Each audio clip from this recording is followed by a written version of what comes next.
Watchers is directed by Ishana M. Night Shyamalan and stars Dakota Fanning and among others. And in this story, it deals with four people that are pretty much trapped in this type of glass set, bunker or whatever it is in the forest in Ireland, and they're being watched by these unseen forces that are pretty much keeping an eye on them, and they have to survive. Now I'll leave it there because there's some other stuff that I don't really want to get into because it has to do with major spoilers, but that's pretty much the general premise. Now here's a little backstory. Now this movie was directed by Ishana M. Night Shyamalan, who is the daughter of M. Night Shyamalan, who's made some of my favorite films, including The Sixth Sense, Unbreakable, Split, and among others. And going into this one, it got me interested from the premise and the trailers, and apparently it's also based on a book as well. And I was kind of intrigued with some of the stuff that was going on with the trailers, where you're not really knowing too much about what these Watchers are and everything, and that very isolated type of feel of it being lost in the woods and kind of and surviving everything. It had me really curious. And after upon seeing the film, I can say that this is actually one of those movies that, as a first-time director, with her pretty much following her dad's footsteps, it has noble intentions, but unfortunately it misses the mark on a lot of things that do really hold it back from being really that good. But with that being said, to get my pros out of the way, I thought the cast in this, well, at least Dakota Fanning, I thought really did good in this. She really brings her all. And the other one, the woman from Mandy, Owen Fuyar, I'm sorry if I can't get her name right. The one that plays the older woman, she did great too. And the very kind of like claustrophobic feel really got me into the setting of the forest and everything. And the way it's well shot too, with the way the camera, and it's well shot too with the way the scenes take place at nighttime and everything. And there's some good atmosphere in the way it plays out. And I'll admit, like about the first half of it, I was actually kind of interested in where it was going and everything, especially the kind of stuff that it was doing. And while it does lack some scares, I'll get into some stuff here later on with, it still really got me interested of how the story was trying to play itself out, because we start to get to hear like the lore surrounding the actual stuff that's involving with the Watchers and everything.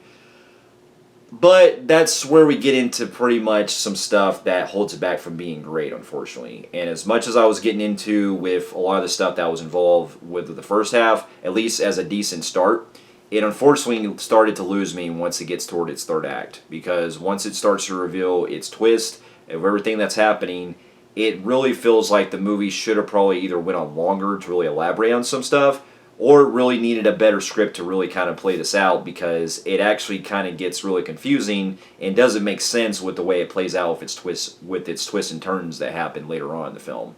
And some of the rules that it sets up really makes it fall apart, with not really being too clear on the way that it was trying to establish with its lore. And so to get my cons, I had to say too that it actually reveals what's going on with the actual Watchers and stuff. Not only did I find it very disappointing the way it played out with the actual, where it was reminding me of better films that I've seen. I'm not going to mention them, but one of them has to do with a Jordan Peele movie that I will not mention. And the other thing has to do with another certain film that's also getting another entry this year. So I'll leave it there on some of those little hints. But with that also being said too, that the movie does have typical choices that the characters make in this that really make themselves really dumb, and they really try to break the rules that they establish that go against what they're trying to do to try to survive. And it just really makes you really wonder, like, okay, I know the idea is them trying to basically have like a kind of a cabin fever type of feel after a while, where you go insane and everything. I think with a better direction with that approach, you really could have made it on to where maybe the characters were like going more crazy or something like that, where it's taken more of a psychological route, which I actually would have been interested if they would have went on more of that route, or at least did like a bigger reveal that made the twist actually work in its own way. That was something we haven't seen before. And there is a theme that I'll give it, I see what they were trying to do, and I'm not going to spoil anything, but it has to do with a stuff that happens at the beginning of the film when we establish some of the backstory that involves with Dakota Fanning's character. But I feel like it's very glossed over, and we don't really get much really to it, because unfortunately the script doesn't really call for these characters really fleshed out. a lot of them are just meant to be there as just very heavy exposition and not really given too much layers, other than Dakota Fanning to an extent. But even she doesn't really feel like she's really thought out, as she's just very, she just has a bare basic backstory. And as I'm watching the movie as it goes along, it's like I really could not care less or what happens with anyone. And also with the ending too, it really made me really kind of make me wonder, like, okay, I see what they were doing with here, but the other biggest problem is that the movie is trying to be too reminiscent of M. Night's films as well, where the director, Ishana is trying to really follow her own pathway with trying to make new films in her own right, but her first entry, it feels like it's a very pale comparison to some of her father's work, at least in some of his style. And there's even some parts where it really seems like, there's stuff that they really set up and no really big payoff that unfortunately makes it not really work to its extent. And it really just seems like it's just stuff I've really seen before countless times of other movies, especially with Shyamalan's, with her dad's other work as well, that I've seen done better in certain aspects.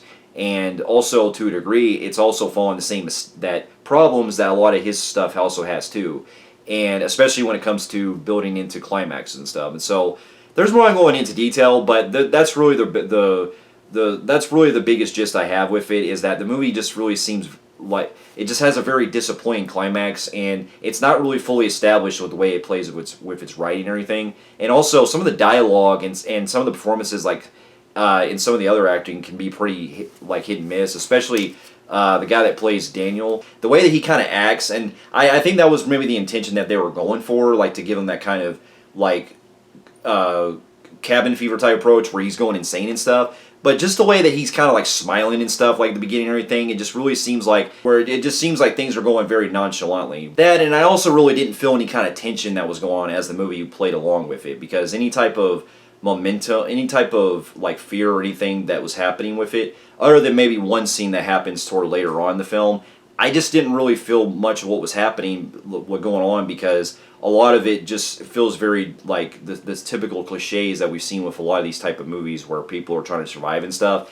And because I was feeling a very lack of any kind of emotional integrity with these characters, I didn't really feel anything even when stuff was going to go down with the actual Watchers that are going, when the stuff goes down with the Watchers going after them and everything. There's some interesting ideas that I really appreciated with what it was going for, especially when Dakota Fanning is seeing some things that have been there for a long time and stuff. That actually got me interested in see what it was trying to do. But unfortunately, we didn't get enough of it, and it really seems like the movie was also having a bad pacing problem where it feels kind of padded out in certain parts, where characters are just kind of sitting around and just, going along as the days are. And I did kind of feel like I was getting a little bored throughout the second half, and it was starting to really need to pick up better.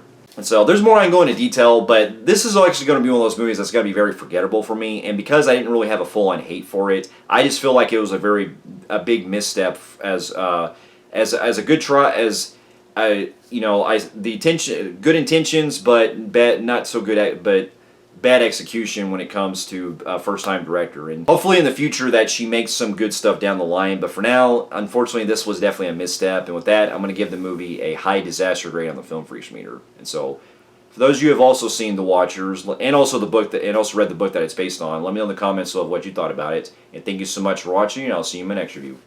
I'll see you later.